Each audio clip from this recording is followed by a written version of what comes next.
নমস্কার বন্ধুরা, welcome to এসটিউনিক sports. বন্ধুরা, এই ভিডিওতে আমরা কথা বলবো ইস্ট বেঙ্গল বনাম নর্থ ইস্ট ম্যাচ নিয়ে।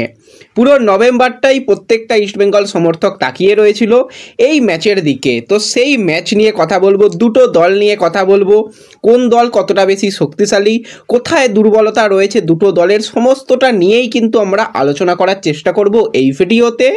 তার আগে একটাই রিকোয়েস্ট, চ্যানেলে যারা প্রথমবারের জন্য এসেছো মনে করে চ্যানেলটাকে সাবস্ক্রাইব করে নাও, তাহলে তোমাদের প্রিয় দলের খেলার সমস্ত আপডেট তোমরা এখানে পেয়ে যাবে। আর যারা আমাদের সেকেন্ড চ্যানেল এসডি ফ্যামিলিকে এখনও পর্যন্ত সাবস্ক্রাইব করোনি, ফার্স্ট কমেন্টের লিঙ্ক থেকে একটু সাপোর্ট করতে পারো। তো প্রথমেই যদি আমরা এই ম্যাচটাকে নিয়ে কথা বলি, 29শে নভেম্বর সন্ধ্যা 7:30 থেকে ওয়াইবিকে স্টেডিয়ামেতে এই গুরুত্বপূর্ণ ম্যাচটা রয়েছে, যেখানে ইস্টবেঙ্গল তারা কিন্তু একদম পয়েন্ট টেবিলের নিচে রয়েছে 13 নম্বর পজিশানে, 7 ম্যাচ থেকে মাত্র একটা পয়েন্ট। নর্থ ইস্ট সেখানে কিন্তু দুটো বেশি ম্যাচ খেলেছে, 9 ম্যাচ থেকে 15 পয়েন্ট। তো দুটো দল কিন্তু এরকম জায়গায় রয়েছে যেখানে নর্থ ইস্ট বেশ ভালো জায়গায় রয়েছে আর ইস্টবেঙ্গলের কিছু বলার নেই। তো সেই জায়গা থেকে দুটো দল মুখোমুখি হবে আরও একবার আইএসএলে। আর আইএসএলে যদি দুটো দলের হেড টু হেডের রেকর্ড নিয়ে কথা বলি, এখনও পর্যন্ত 8টা ম্যাচ হয়েছে দুটো দলের মধ্যে।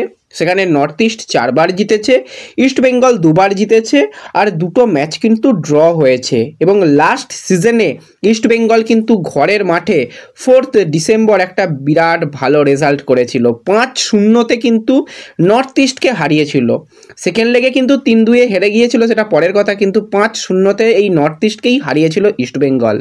এবারেও চেষ্টা করবে অস্কার বাহিনী অন্তত এই ম্যাচটা থেকে ভালো কিছু করতে, কারণ অনেক দিন গ্যাপ পেয়েছে, প্রত্যেকটা প্লেয়ার রেস্ট পেয়েছে, সুন্দরভাবে কিন্তু একটা ভালো ট্রেনিং সেশন অস্কার পাচ্ছে। হ্যাঁ, বেশ কিছু সমস্যা তো রয়েছে, সমস্যা থাকবেই, সেগুলোকে নিয়েই চলতে হবে, যেরকম কাট সমস্যা, ইনজুরি সমস্যা রয়েছে।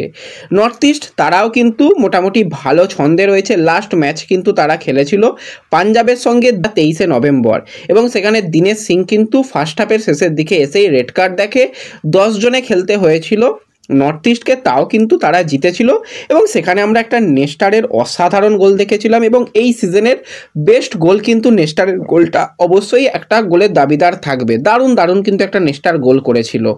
আর অপরদিকে আলাদিন, যে কিন্তু পর পর গোল করে আসছিল, সেই আলাদিন কিন্তু এই পাঞ্জাবের বিরুদ্ধে গোল পায়নি, গোল না পেলেও অ্যাসিস্ট করেছিল কিন্তু গোল করতে পারেনি। দুটো দলই কিন্তু অবশ্যই এই ম্যাচটার দিকে তাকিয়ে থাকবে। আমরা যদি একটুখানি নর্থ ইস্ট নিয়ে কথা বলি, তো নর্থ ইস্ট কিন্তু 9টা ম্যাচে 21টা গোল করেছে। সেখানে আলাদিন 11টা গোল, একাই তো 11টা গোল করে ফেলেছে। নেস্টার সে কিন্তু 4টে গোল করেছে, গুলিয়ার্মো সেও 2টো গোল করেছে, পার্থিব গগুই সেও কিন্তু 2টো গোল করেছে। তো ওভারঅল কিন্তু দলটা অনেক অনেক বেশি গোল করছে। গোল করলেও যেই জায়গাটায় এই দলের সমস্যা সেটা হচ্ছে ডিফেন্স। 9টা ম্যাচে 15টা গোল খেয়েছে নর্থ ইস্ট, আর অপরদিকে ইস্ট বেঙ্গল 7 ম্যাচে 12 গোল খেয়েছে। তো ইস্ট বেঙ্গলের থেকেও কিন্তু ডিফেন্সিভের দিকে তাকালে নর্থ ইস্ট বেশ কিছুটা পিছিয়ে রয়েছে। নর্থ ইস্টের ডিফেন্স লাইন নিয়ে যদি কথা বলি, আসির আক্তার ভালো খেলে, কিছু কিছু ম্যাচ আবার ঝুলিয়েও দেয়। এছাড়া সামতে সেও কিন্তু ওই ওভারল্যাপিং যতটা ভালো করে, কিন্তু ডিফেন্স এসে একটু আধটু গোলমাল করে ফেলে। 2টো অ্যাসিস্ট কিন্তু আমরা দেখতে পেয়েছি সামতের কাছ থেকে। দিনেশ সিং থাকছে না, তাকে ভেবে লাভ নেই। হামজা রেগ্রাগুই মূলত সাবস্টিটিউট হিসাবেই খেলে এবং মোটামুটি ডিফেন্স করে দেয়। এবং ডিফেন্সের মূল যে স্তম্ভ সেটা হচ্ছে জিবাকো। তো জিবাকো খুব ভালো প্লেয়ার, ডিফেন্স একদম ঠান্ডা মাথায় করার চেষ্টা করে, কিন্তু তার পাশে সাপোর্ট দেওয়ার মতন প্লেয়ারটার একটু অভাব রয়েছে। তন্দ্রম্বা 5টা ম্যাচ খেলেছে এবং মোটামুটি অল্প অল্প গেম টাইম পেয়েছে। ওভারঅল খুব খারাপ পারফরমেন্স তন্ডম্বার বলা যায় না। তো মেন যেটা সমস্যা হয়ে গেছে সেটা হচ্ছে মিচেল জিবাকোর পাশে যে প্লেয়ারটা খেলে সেই প্লেয়ারটা খুব ভালো খেলতে পারছে না। দিনেশ থাকছে না মানে আরও চাপে পড়ে যাবে। তো এই জায়গাটা কিন্তু অবশ্যই একটা দুর্বলের জায়গা রয়েছে।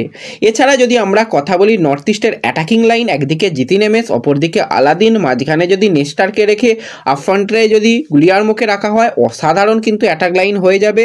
লাস্ট ম্যাচে কিন্তু আরও একজন প্লেয়ার মোহাম্মদ আলী বেমামার, সে কিন্তু কাট সমস্যায় খেলতে পারেনি, সে কিন্তু অবশ্যই প্লেইং 11-এর মধ্যে তো আসবেই। এবং সে এলে তার সঙ্গে মায়া কানানের যে মাঝে মাঠের জুটি সেটা কিন্তু দারুণ জমবে, যেটা কিন্তু আগের ম্যাচে কিছুটা মিসিং লেগেছিল, কিন্তু অ্যাটাকিংয়ের দিকে অনেক বেশি লোক বাড়িয়ে নিয়েছিল। 3 জন অ্যাটাকিং লাইনের প্লেয়ারকে নিয়ে একসাথে শুরু করেছিল। তো সেক্ষেত্রে অ্যাটাকিং লাইনের একজন প্লেয়ারকে অবশ্যই একটু কম রেখে খেলতে হবে, মাঝ মাঠে প্লেয়ার বাড়াতে হবে বিদেশি সংখ্যা। সেখানে যখন মোহাম্মদ আলী বেমামার আসবে তখন নেস্টার অটোমেটিক বেঞ্চ হয়ে যেতে পারে, কিংবা গুলিয়ার্মো সেও কিন্তু বেঞ্চ হয়ে যেতে পারে।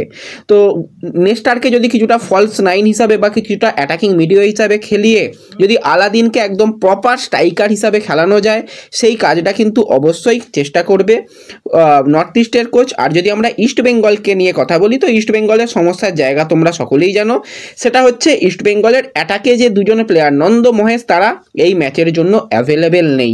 সেই জায়গায় একদম নতুন ফ্রেশ প্লেয়ার যারা এতদিন প্লেইং 11-এর জায়গা পায়নি, তাদের সুযোগ দিতে হবে। আমান রয়েছে, বিষ্ণু রয়েছে, সায়ন রয়েছে, জেসিন রয়েছে, তাদের দিয়ে সুযোগ দিতে হবে এবং তাদের ব্যবহার করতে হবে। এবং তাদের কাছেও লক্ষ্য থাকবে যে সুযোগ পেয়েছি, সুযোগের সৎ ব্যবহার করব, এত ভালো খেলার চেষ্টা করব যাতে পরের ম্যাচ থেকে কোচ ভাবে যে কাকে খেলাবো, আমাকে খেলাবো নাকি অন্য কোনো প্লেয়ারকে খেলাবো। তারা কিন্তু অবশ্যই চেষ্টা করবে নিজেদের প্রমাণ করার। তো ওভারঅল কিন্তু একটা হাড্ডাহাড্ডি আমরা লড়াই দেখতে পাবো। আমরা যদি বেশ কিছু কি ব্যাটেল নিয়ে কথা বলি, ডিফেন্স, দুটো দলেরই ডিফেন্স কিন্তু একটু নড়বড়ে রয়েছে। একদিকে জিবাকো, অপরদিকে হিজাজি মাহেরকেই হয়তো আমরা ইস্টবেঙ্গলের মেন ডিফেন্ডার হিসাবে দেখতে পাবো, কারণ হেক্টর ইউস তো এখনও ইঞ্জুরি সমস্যা রয়েছে, তাকে এখনই ধরে নেওয়া যাবে না যে সে খেলবে। তো যে প্লেয়ার যত ভালো খেলবে, আমরা লাস্ট ম্যাচে হিজাজির পারফরমেন্স খুব ভালো দেখেছিলাম মোহামেডানের বিরুদ্ধে। তো সেক্ষেত্রে এই ডিফেন্স যদি ভালো করতে পারে তো ইস্টবেঙ্গল অবশ্যই এই ম্যাচ থেকে পজিটিভ কিছু করতে পারে। সাউল ক্রেসপোর সঙ্গে নেস্টারের একটা মাঝ মাঠে কিন্তু আমরা ডুয়েল দেখতে পাবো। Saul Crespo box to box খেলার চেষ্টা করবে, নেস্টার সেখানে কিছুটা অ্যাটাকিং মিডিও হিসাবে খেলার চেষ্টা করবে। আর আপ ফ্রন্টে কিন্তু আমরা আলাদিন যেমন থাকবে সেরকম ডিমিও থাকবে এবং তালালও থাকবে। তো একটা দারুণ দারুণ উপভোগ্য ম্যাচ দেখতে পাবো বলে আমরা আশা করছি। কারা কারা মাঠে যাচ্ছ, মাঠ থেকে ম্যাচটা দেখবে, অবশ্যই কমেন্টে জানিও। আর দুটো দল নিয়ে তোমাদের কি মতামত রয়েছে কমেন্টে জানাতে পারো। তো এই ভিডিওতে এটুকুই আলোচনা করার ছিল। ভিডিও ভালো লাগলে লাইক শেয়ার করে দিও। দেখা হবে পরবর্তী ভিডিওতে। ধন্যবাদ।